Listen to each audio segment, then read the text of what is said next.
Isang madali ang boxing update sa kakatapos lang na laban kahapon. Napalaban nga pala ang dating IBF World Champion na si Jerwin Ancaja sa Iligan City at dito ay kanyang kinaharap ang veteranong boksingero na si Richie Mapranom sa isang 12 round ng bakbakan para sa titulo ng GAB sa Super Bantamweight Division.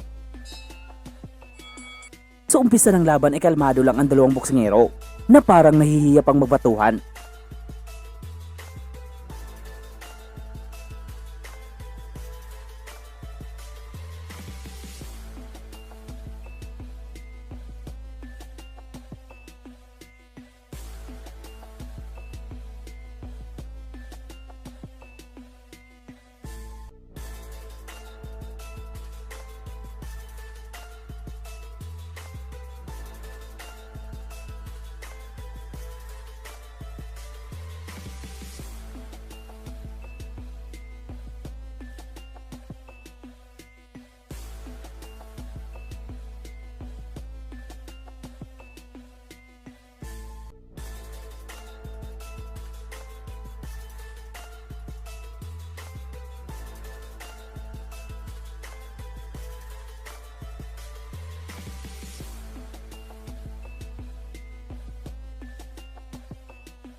Pero dito sa round 2 ay umpisa nang mag-init si Jerwin Ancaja na pinabagsak ang veteranong boksingero sa isang matinding dukot sa bodega na pinanalo ang laban at nakuha ang panibagong titulo sa isang matinding knockout sa round 2.